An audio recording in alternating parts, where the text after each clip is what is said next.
Welcome to the beginning. Welcome to the beginning. Thank you for listening to RGCWV, Random Geek Culture in West Virginia, where we talk about all things geek. We're talking about all kinds of culture like toys, video games, TV, movies, and anything that tickles our little geek fancy. Now, I ask everybody what makes them geek out. One of the things that makes me geek out is everything Dragon Ball. We're talking about Dragon Ball Z. We're talking about Dragon Ball Super. We're talking about the original. We're not talking about Dragon Ball GT. Nobody likes that. Agreed. But I do like the movies, too. So, Jason. Yes. Everybody, say hi to Jason. Hey, Jason. Jason. Hello. Well, hello, everyone. It's a Okay, guest. Jason. Let's Jason, start yeah. right into it. What makes you geek out? Well, actually, I pretty much geek out anything movie-wise. I've always been a big geek when it comes to anything Marvel and DC, as well as science fiction, Star Trek, Star Wars, Stargate, Doctor Who's probably been the newest fandom I've picked up in the last 5 years or so. So. Yeah, I'll tell you that. I'm the one who got him hooked on Doctor Who, and by then we've watched everything there was in the new series. And like a year later, like not only had he watched the whole series, but he watched like every episode he could find from the 50 years past. That's a devoted fan. You know, when Mike told me about this podcast, he goes, Luke really likes the gaming aspect. And I'm like, oh, well, classic love of like the Super and the original Nintendo and all that kind of stuff, so I could geek out about that. He just started laughing. He's like, okay. Yeah, I always say, like, Luke is my gamer friend and Jason is my movie friend, so I'm kind of the center of that Venn diagram. Although, I don't know, I kind of dabble in, like, movies, music, and games. Like, I'm a surface level. I'm kind of a geek of all trades, a master of none. Ah, that's pretty good. That's pretty good. So, did you guys see the news from the last week about classic video games? No. Go ahead and refresh me because I'm not really sure. Okay, so Sony just announced the PlayStation Classic coming out in the next couple months. Yes. Do you remember the Sony PlayStation? Yes, I do. Very much so. I never got it, believe it or not. I didn't jump aboard PlayStation until the PS2. Oh, okay. Oh. So, good system. Yeah. I was I kind of dug my heels in for the N64 as long as possible, and then it was probably I would say probably in college everyone had Madden, and I was like, oh, well, I guess I'm going to have to get a PS2 to play all the games everyone else is playing because everyone plays sport games and stuff. So Sony is coming out with a PlayStation Classic.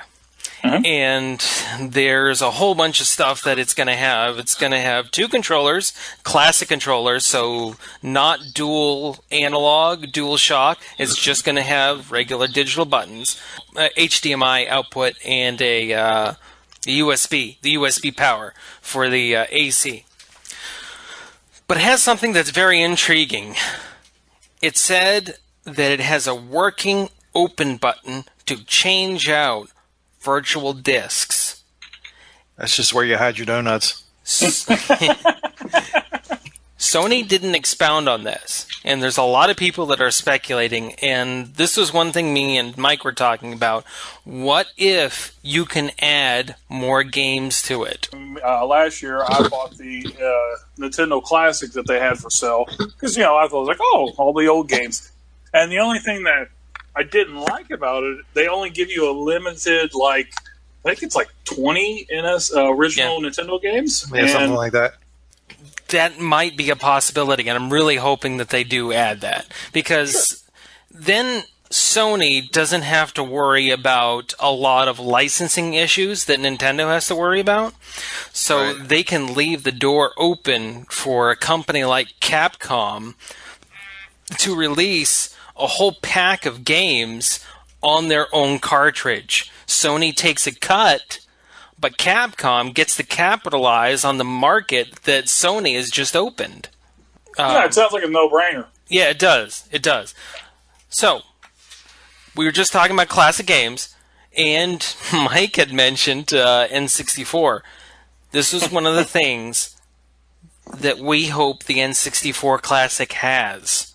Okay, so one of the roadblocks that they're running into right now for the N64 Classic is half of the good games were developed by Rareware. Mm-hmm. So... your GoldenEye, your Perfect Dark, your Banjo-Kazooie. Banjo-Tooie, Conker's Bad Fur Day, even Donkey Kong... Oh, you mentioned Donkey Kong Country. Really big. Although, that one may be okay because that was on the Super NES Classic. I think they retained the licensing rights all the way through its life, so I don't think that's a problem. And this episode brought to you by Heartspark from Crescent Books. Check it out this November. November 7th, correct? Tentatively. I just say November for now. What games do you guys want to see on, or if the game is expandable, what game would you like to be able to buy later? Shadows of the Empire. Oh, that's a good one. That's a good one. That's a good choice. I'm going for some critical ones. Was Ocarina? Yeah, Ocarina. Well, Ocarina, that's a Nintendo title, so it's going to be on there. So that doesn't count. Okay, fair enough. I don't miss Go Harvest Moon 64, even though I didn't play that one. That was my brother's favorite one. That's my favorite one. I loved that one. So I was going to say Wave Race next, but Wave Race is good. Yeah. Has some great water effects in it. Yeah, it did. Well, it was a fun game anyway. Yeah. I have one that you guys probably haven't even considered. All right, go for it. Because you've already mentioned all mine. I mean, GoldenEye is definitely one. I mean, Conker's Bad Fur Day, that's one I've already mentioned. But there's one that I really want on there, and it's uncommon, but for some reason it was one of the best installments in this series. Duke Nukem.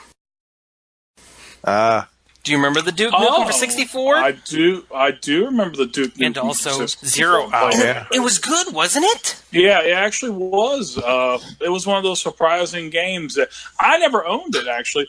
But every one of my friends' house I go over, we always just sat around and played that for hours. Yeah, that was a good game. Yep, I do remember that right there. So I just Googled the list of like N64 games, and looking down that list, like every single one except for the rare games were ones for Nintendo that made by Nintendo. Yeah. So I'm like, okay, I can't pick anything. Yeah, that's the thing. Moving on. Yeah, there we go. Moving on to the next topic. Okay, so I have a topic for you, Jason. Yeah. Because you're our movie buff. Okay. And it's one that I am so excited about. Okay. The Bohemian Rhapsody movie. Oh, yeah. I'm super excited, especially with the Queen songs and everything. It looks amazing, especially the trailer. Yeah. I watched the trailer like 3 or 4 times already. So yeah. I'm like, wow. I watched the trailer almost at least once a week for the last several months. Mm-hmm. I've seen it maybe 3 times. It is pretty solid. It is. Yeah. And it's kind of one of those things, you're like looking at with the Freddie Mercury story, you're just like, I know what happened. You always hear the legend, but to actually see it kind of played out, you're kind of like, I kind of still want to go see that and see exactly how crazy they're going to amp up his story and everything. So, yeah. I remember watching the behind the music for Queen back in the 90s, and I remember just being glued to the television on that. So yeah. I'm curious to see that actually play out cinematically. Now, the actor that that's playing Freddie Mercury, I saw a couple episodes of what is it, Mr. Robot? Yeah. Mm-hmm. Have you watched all of that, Jason? I have not. That is one of those shows you hear about all the time, and I hate to say it. I'm like, I'm one of these people. If so many people tell me you got to go watch this, I'm like, all right, I'll watch it.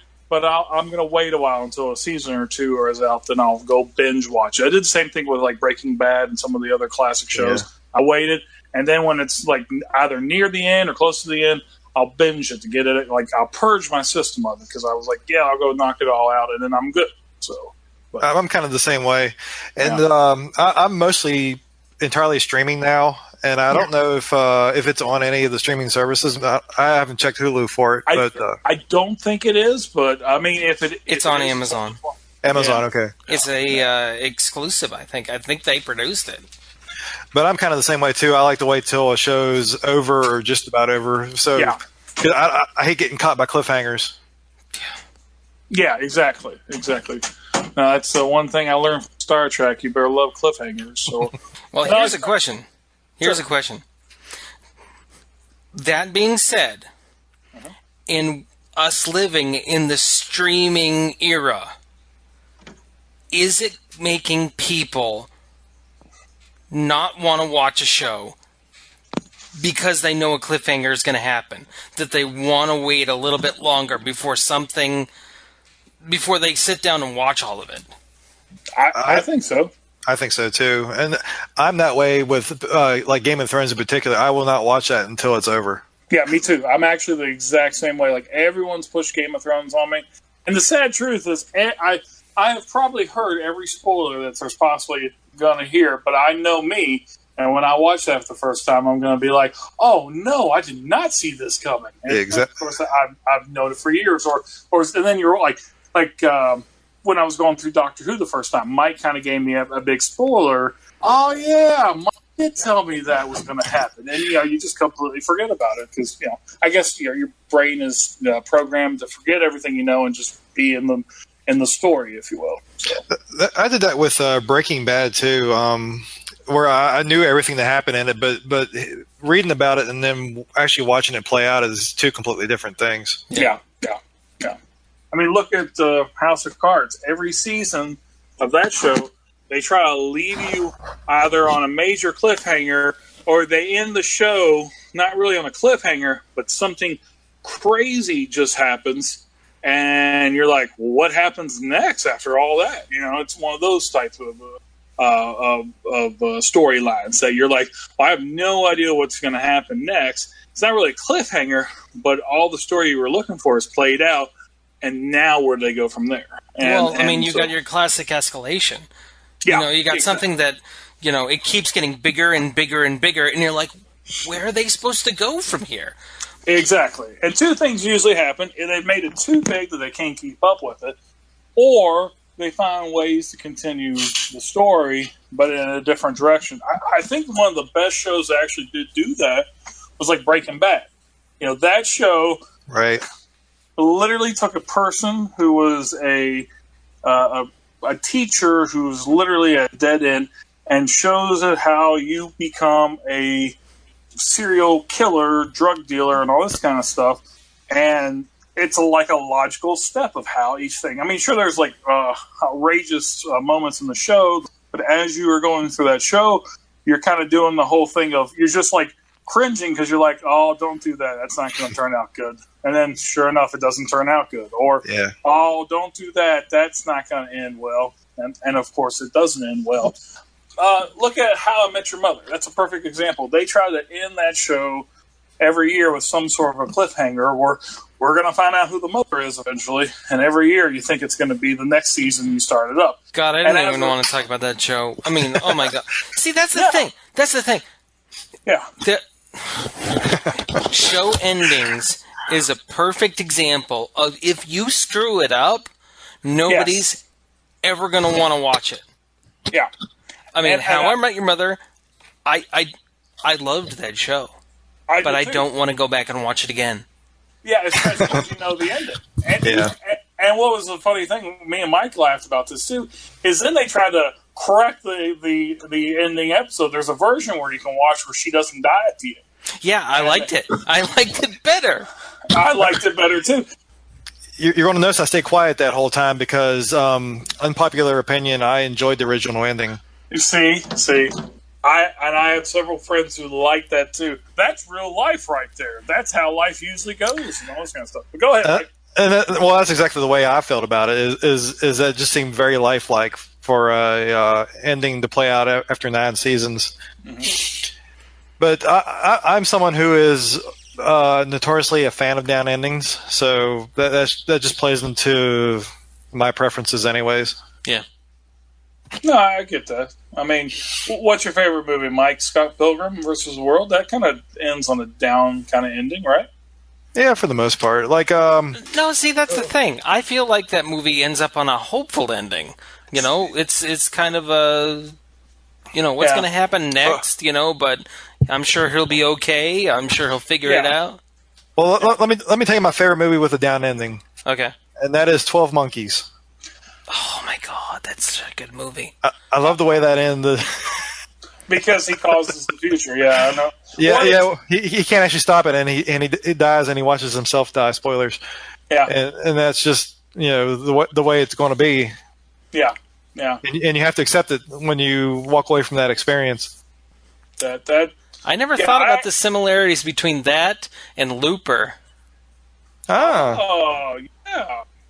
Inevitable ending, and Bruce Willis sees himself die. Yep. Hi, and it is Bruce Willis. That's hilarious. Yeah. Hadn't thought about that. But it's funny you bring up Looper because over the weekend I watched Brick, which was Rian Johnson's first movie. Oh. And it was very interesting. I mean, it was shot on a low budget. One of the things I felt very vindicated watching it is I came to discover that the main character, and it's like a high school detective drama type thing. It's very interesting, but the main character is inspired by Spike from Cowboy Bebop. Oh, and you can see it in the mannerisms. Huh. That's a good show. I never put that together. So I just like knowing that I'm not the only person who took a lot of inspiration from Cowboy Bebop when crafting my own concepts. Heartspark, coming to a bookstore near you, and Amazon. And Bounty Hunters in Space, but that's where the similarities end. Available on Amazon. And Hackers. So, Jason, from what I understand, you had a few subjects for us. Spin off on why you might like or think something is a certain way that most people think is kind of crazy. And I guess the example I have is most of the community seemed to love Logan because they thought that was a very well done movie. I personally did not care for Logan, and people look at me like I'm crazy because I was like, I'm good with Logan. So I don't know what to say about it. I don't know what to say. I see. That's what. That's exactly what the segment is, though. We're doing unpopular opinions. Okay, can I go over the reasons why I liked it? Go for it. Okay. So we already talked about the one of the reasons why I liked it, because I liked the old Logan series. I also liked it because it wasn't like any of the other X-Men movies. It didn't have the class or anything like that. It didn't have this overpowered story or whatever. Right. And it wasn't even just that it was a journey movie. It was a torch passing movie. Mm-hmm. And that's something you don't see very often in theater. And I liked it. I appreciated it. Mm-hmm. Consider your point defended. And that's kind of what I do like about the movie is so many of your characters. That's the problem with Marvel movies in general. Yeah. Good start opening movie. And then about chapter 2, 3 to 2000, because they're all, I hate to say it, they still are all somewhat of a cliffhanger when you go into your Marvel movies and stuff. But very few times do you have an ending movie to a character, and that's what that movie is. It's actually his ending character movie. And that I did like. I just, and again, these are pet peeves of mine, and it's one of the reasons why I'm like, I did not like that, is it totally take a little bit of the spirit of the last couple movies they made away, Mm-hmm. That does make sense. That's my only thing. But I did like that it was an ending for Wolverine, because how many movies did Hugh Jackson do? Like 8 of them or something? 7 or 8, yeah. I think it was actually more like 10. Oh. Yeah. I mean, okay. If you count cameos. Yeah. Yeah, if you count cameos. So here's another question. Sure. Since we're on the subject of X-Men. Okay. Are you afraid that they are going to just repeat Last Stand with Dark Phoenix. Go ahead. Go ahead. No. You're the host. Go. All right. I think that because they spent the last several movies after Last Stand apologizing for Last Stand and finding ways to retcon Last Stand, I don't think they're going to make the same mistake. All right. Well, I'm worried, and the only reason why I'm worried is because, you don't hear anything more of it, and they've had it done in the can for a while, and now they're going back and redoing stuff. We're just coming back and making it more awesome and everything. Or even Solo, for that matter. Or Solo, where they reshot like 70% of the movie. I mean, it's those types of things. You're just like, sometimes it works. Rogue One, they went back and reshot some stuff, and Rogue One went very well. But Solo is, and don't get me wrong, I didn't mind Solo. Solo I didn't was mind an it okay either. movie. I liked it, Yeah. actually. I liked it. So something just came out, an article just came out this morning that was to bring X-Men into the MCU. Mm-hmm. And the reason why they have this to back up, and I really, really like the guy that did the article, his research. So, as you know, Disney owns Marvel now. Mm-hmm. And they own the parent company of Marvel Comics. Mm-hmm. And I think it was a year ago, I think it was less than a year ago. Beast was talking to a whole series of students, and he was essentially saying that the only thing that they really know about where the X gene came from was some divine intervention that created the X gene and got worked through the general human DNA. The article was essentially saying is when these people come back from the snap, you're gonna have X-Men then. There will be not like a whole X-Men population, not like half of the world's population, that will have the X gene. Mm-hmm. If they do that, I can get behind it. No, I agree. And another thing that they had outlined in the article was the fact that the Space Gem had created 2 mutants already, mm-hmm. Quicksilver and Scarlet Witch. Yeah, that makes sense. Yeah, I mean, it totally makes sense. Yeah, well, it's not. Don't you mean it's the Mind Gem? Because in the Mind Gem, what they use from Loki's Scepter, and that's the ones that they made Charlotte with and Quicksilver. I concede to you, sir. Yeah. You're right. You're right. Slam dunk. But yeah, I still see where you're going at, and that was, I don't know why, but the most important stone for Thanos to collect there at the end of the movie, and it took him forever to get to it and everything. But once he had that, I mean, that's when the snap happened. So yeah, makes sense. Okay, I have one. Go for it. And I thought about this a lot today after you sent the message. Good. And I was trying to come up with a good one. And here's my favorite. Luke Skywalker in The Last Jedi. Now, a lot of people don't like the movie.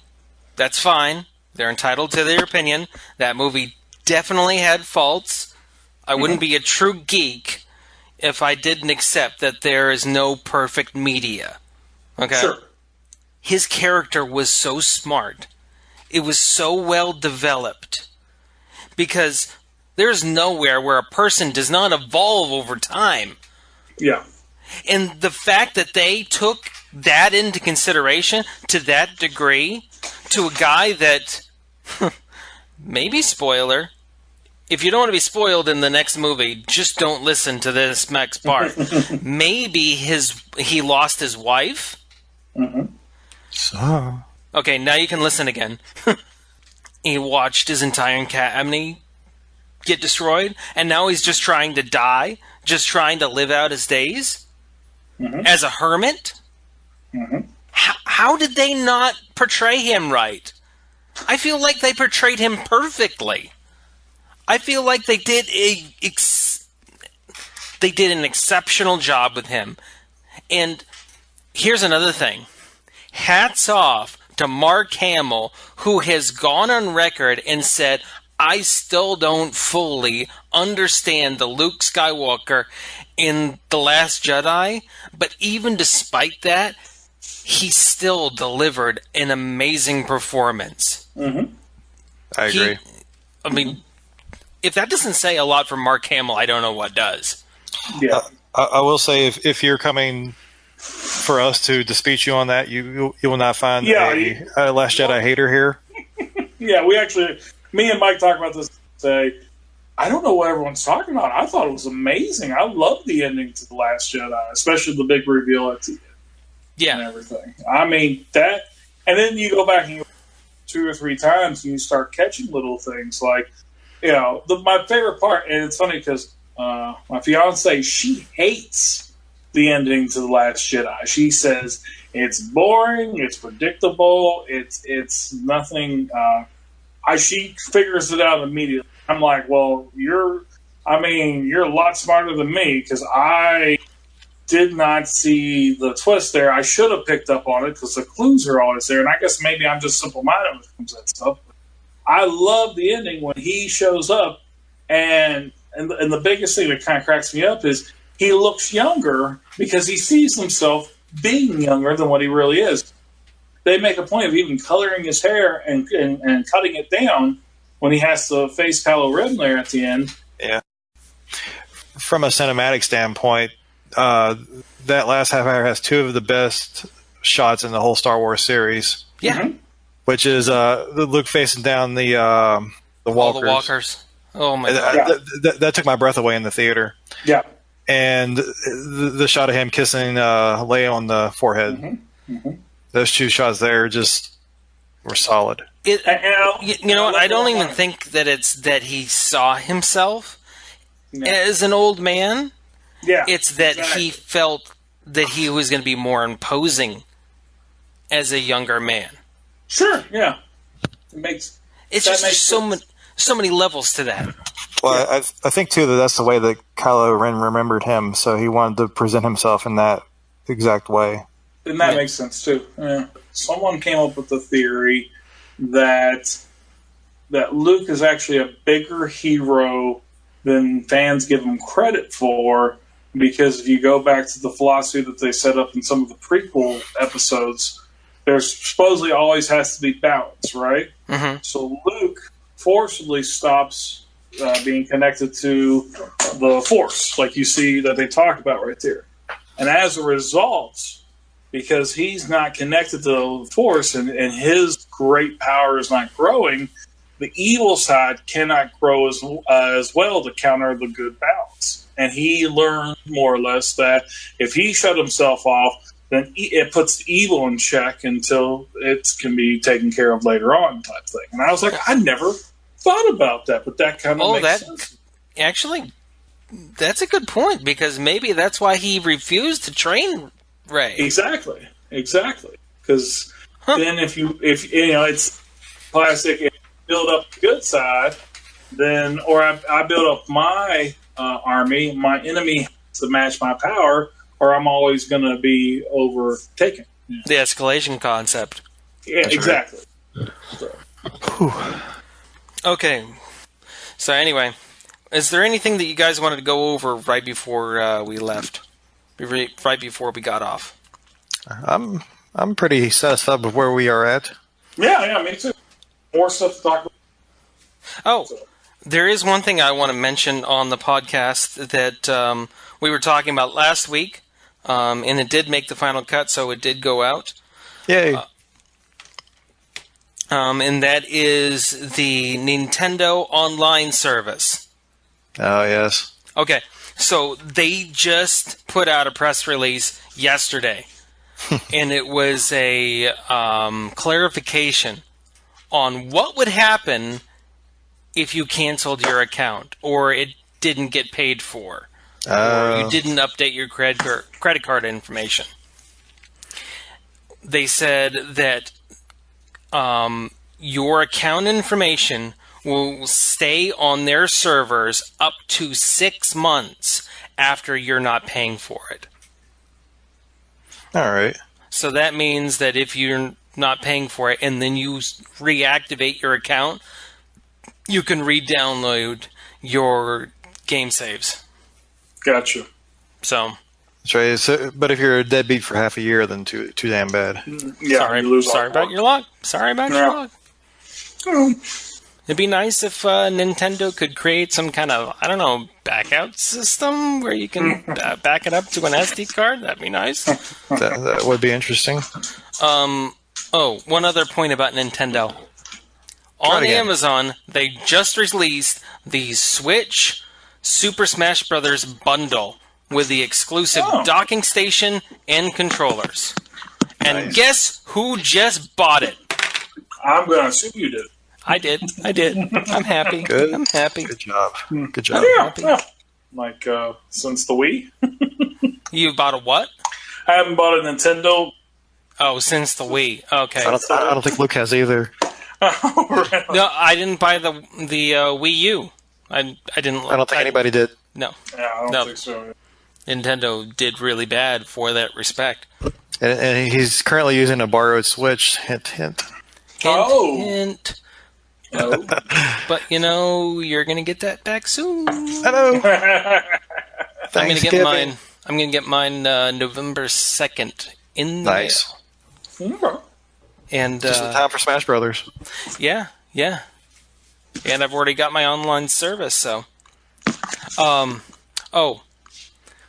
Since we're on the topic of consoles, real quick, we may be able to, in the near future, play Fallout 76 together. All right. Nice. Guess what Sony just announced today? They're going to allow everybody to play? They are going to entertain the idea of cross-platform, and then they're going to start with Fortnite. Okay. Like you do. Like you do. One note on Fortnite. That is how I knew that I was old. It's because you didn't know what Fortnite was? Well, because I got it and I downloaded it and I played it for like 2 hours and I was like, okay, these damn kids keep beating me up and I don't think I want anything more to do with them. Delete. Nobody's good at the game. Everybody thinks they are, but they're not. They're not. They're not Ninja. I am definitely not. All right. Welcome to the end, everybody. Welcome to the end. Thank you for listening to RGCWV Random Geek Culture in West Virginia. I want to thank Jason Smith for joining us tonight and testing out the mobile capabilities of our podcast. Thank you, Jason, for joining us. Well, thank you for having me. You gave us a lot of good insight on another side of geek culture, so thank you for that as well. We might ask you back a couple times after this. No, that's fine. I'm as long as I get my little bed. Say that again. I said as long as I get my little girl to bed, I'll be fine. Yeah, we are all fathers here, so we all understand that. We all been there. Yeah. And Mike, thank you again for joining me as my co-host. Sure thing. And give us a Heartspark plug just for consistency. Heartspark coming in November from Crescent Books. Buy it on Amazon in paperback or digital. Welcome to the end. Welcome to the end, everybody. Now, our podcast has been distributed on several different platforms. You can check us out on Apple Podcasts, Google Podcasts, Spotify, Breaker, Pocket Casts, Radio Public, and Stitcher. Oh, also, this was all distributed by Anchor.fm. If you haven't checked out Anchor.fm, Anchor.fm has made it very easy for new podcasters to get their podcasts distributed to multiple different platforms with the click of one button. Now, Anchor.fm is not paying me to say this. I just found that this is the easiest, most simplistic platform to publish across multiple different platforms that I have found. It's not only free, but it is all easy to use. Now, you might be wondering how Anchor gets its money. The only thing that I can see so far within the system is that you can easily set up support the podcaster system. They take a cut of this, which in my book is perfectly fine. If somebody wants to donate to me and Anchor takes a little cut, I think they deserve it. Now, thank you for hanging on to listen to the end to my little plug about Anchor.fm and all of the podcast platforms that we recently got published on. Thank you to all of our fans. Now, if you are our fan, please email us. We'd like to know who you are. That email address is randomwvgeek@gmail.com. Again, that's randomwvgeek@gmail.com. We'd like to hear your thoughts, maybe some input, and also if you have any questions for us, we might even bring that up on the podcast. Again, thank you for listening to RGCWV.